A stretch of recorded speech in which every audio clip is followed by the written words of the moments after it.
Google ഉണ്ടല്ലോ, ആ ഗൂഗിളില് എന്റെ പ്രസംഗം കേട്ടുകൊണ്ട് നിൽക്കുന്ന ഏത് മനുഷ്യനായാലും പാർട്ടി ഏതുമാകട്ടെ, ആ മനുഷ്യര് ലോകത്ത് 5 ലക്ഷം വീട് ആ നാട്ടിലെ ജനതക്ക് ഉണ്ടാക്കി കൊടുത്ത ഏതെങ്കിലും ഒരു ഗവൺമെന്റ് ഉണ്ടോന്നൊന്ന് തപ്പി നോക്കി.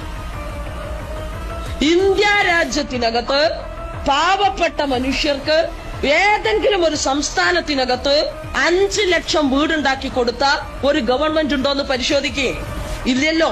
ആ വീടുണ്ടാക്കി കൊടുക്കാൻ വേണ്ടി തീരുമാനിച്ചതിന്റെ പ്രവർത്തനം തുടങ്ങിയപ്പോഴാണ് നമ്മളെ നരേന്ദ്രമോദിന്റെ ഒരു കത്ത് സഖാവ് പിണറായി വിജയന് വന്നത്.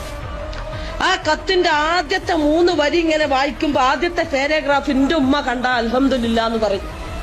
ആദ്യത്തെ പാരഗ്രാഫിൽ പറഞ്ഞത്, ആ വീടുകൾ 5 ലക്ഷം ഉണ്ടാക്കി കൊടുക്കുമ്പോ അതിൽ 25,000 വരുന്ന അതിദാരിദ്ര്യ കുടുംബങ്ങൾക്ക് നിങ്ങൾ 4 ലക്ഷം കൊടുക്കുമ്പോ 72,000 റുപ്യ നരേന്ദ്രമോദിയുടെ ഗവൺമെന്റ് തരാം. തെറ്റുണ്ടാ?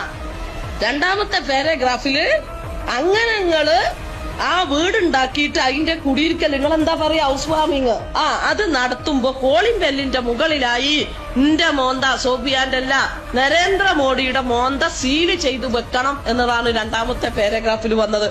അപ്പൊ തിരിച്ച് നമ്മുടെ കേരളത്തിന്റെ മുഖ്യമന്ത്രി അങ്ങോട്ടേക്ക് കത്തെഴുതിയിട്ട് പറഞ്ഞു, മലയാളികൾ അഭിമാനത്തോടെയാണ് ജീവിക്കുന്നത്. ഒരു ഉദ്ഘാടനം ചെയ്ത വീടിന് ഞങ്ങൾ ചുവപ്പ് പെയിന്റ് അടിച്ചിട്ടില്ല. EMSന്റെയും AKGയുടെയും പേര് ഞങ്ങൾ ഇട്ടിട്ടില്ല. അഭിമാനത്തോടെ മലയാളികൾ ആ വീടിനകത്ത് ജീവിക്കണമെന്ന് ആഗ്രഹിക്കുന്നത് കൊണ്ട് ബഹുമാനപ്പെട്ട അങ്ങയുടെ 72,000 രൂപ ഞങ്ങൾക്ക് വേണ്ട എന്ന് പറഞ്ഞ് മലയാളിയുടെ അഭിമാനം ഉയർത്തിപ്പിടിച്ച ഒരു ഗവൺമെന്റ് ഈ കേരളത്തിനകത്ത് ഭരിക്കുക.